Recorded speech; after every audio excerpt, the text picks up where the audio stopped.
Hello to all the viewers out there. In the series of learning C language from complete beginning level to the advanced level, today we are having our 10th lecture, and in this lecture we will be understanding about the program methodology and the formal definition of software. Programming methodology. Programming methodology is a way, technique or an approach that can be used to create any program in order to solve the real world problem. मतलब programming methodology एक तरीका है, एक approach है, एक technique है जिसको use में लेते हुए हम रियल वर्ल्ड की प्रॉब्लम्स को प्रोग्रामिंग की हेल्प से सॉल्व आउट कर सकते हैं. For example, suppose you have to count the sum from 1 to 100. आपने 1 से लेके 100 तक का जो भी सम है वो टोटल काउंट करना है. There are certain approaches by the help of which you can do this. बहुत सारी अप्रोचेज हैं जिनकी हेल्प से आप ये कर सकते हो. पहली वाली है कि आप उनको एक एक करके ऐड करो. सेकंड में है कि आप n इंटू एन प्लस 1/2 वाला फॉर्मूला यूज़ करके 1 से लेके 100 तक के सम को कैलकुलेट कर लो. थर्ड में आप क्या कर सकते हो कि आप अर्थमेटिक प्रोग्रेशन को यूज़ में ले सकते हो. Hence similar happens in case of programming. Programming में बेसिकली हम रियल वर्ल्ड प्रॉब्लम्स को सॉल्व करते हैं और उन रियल वर्ड्स को सॉल्व करने का अलग अलग तरीका हो सकता है, अलग अलग अप्रोच हो सकती है जिसको हम फॉलो करके उस रियल वर्ल्ड प्रोग्राम को रियल वर्ल्ड की प्रॉब्लम को सॉल्व करें. वही चीज़ मैंने यहाँ पे लिख रखी है कि that similarly if we want to solve out any real world problem और create any program using any programming language then we have certain number of methods और अप्रोचेस जिनको कि हम यूज़ में लेके प्रोग्रामिंग कर सकते हैं. Every programming language has its own methodology to solve the problem. हर प्रोग्रामिंग लैंग्वेज की अपनी मेथडोलॉजी होती है रियल वर्ल्ड जो प्रॉब्लम है उसको सॉल्व आउट करने की. या फिर हम कह सकते हैं हर प्रोग्रामिंग लैंग्वेज का एक अपनी अलग अप्रोच हो सकती है किसी भी प्रोग्राम को एकम्प्लिश करने की, या फिर कह सकते हो कि किसी भी प्रोग्राम को सॉल्व आउट करने की. किसी भी प्रॉब्लम को सॉल्व आउट करने की. Following are the types of programming methodology.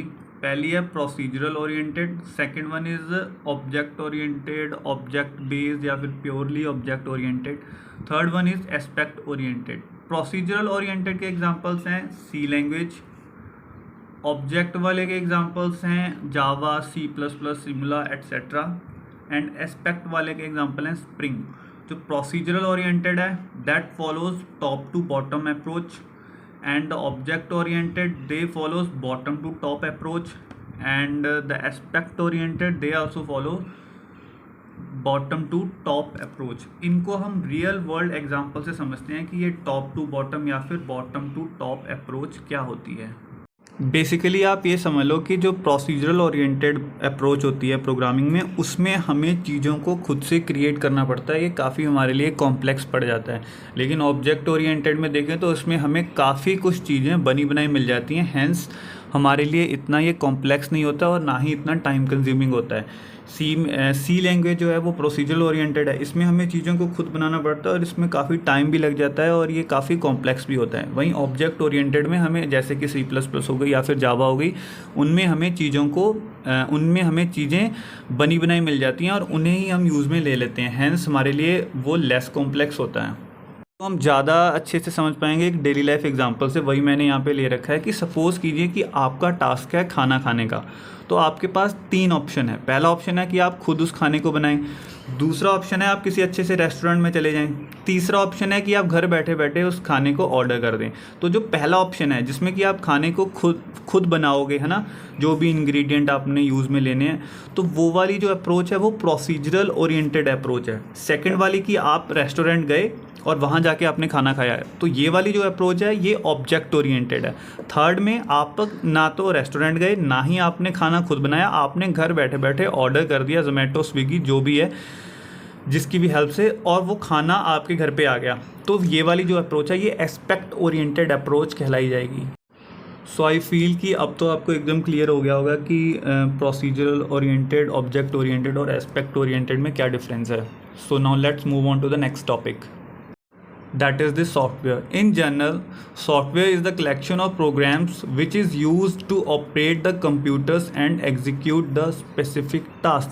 In general अगर हमसे कोई पूछता है कि सॉफ्टवेयर क्या होता है तो हमारा आंसर यही होता है कि software is a collection of program और सेट ऑफ प्रोग्राम्स जिसकी हेल्प से हम सर्टेन टास्क परफॉर्म करवा सकते हैं कंप्यूटर में. लेकिन इसकी जो फॉर्मल डेफिनेशन है वो कुछ ऐसे है. जो डेवलपमेंट पॉइंट ऑफ व्यू से जो इसकी डेफिनेशन है वो है कि software is the collection of requirement specification, implementation and documentation. Basically software जो है वो रिक्वायरमेंट स्पेसिफिकेशन का, इम्प्लीमेंटेशन का और डॉक्यूमेंटेशन का कलेक्शन है. रिक्वायरमेंट स्पेसिफिकेशन में यूज़र्स की सारी रिक्वायरमेंट्स आ जाएंगी जो भी उसे रिक्वायर्ड होंगी अपने सॉफ्टवेयर में, और उन्हीं की इम्प्लीमेंटेशन करी जाएगी यानी कि कोडिंग करी जाएगी. एंड हर स्टेज पे ये जो SDL एक इसकी ना स्टेजेस होती हैं सॉफ्टवेयर बनाने की भी, वो मैंने ऑलरेडी प्रीवियस लेक्चर्स में बताया हुआ है.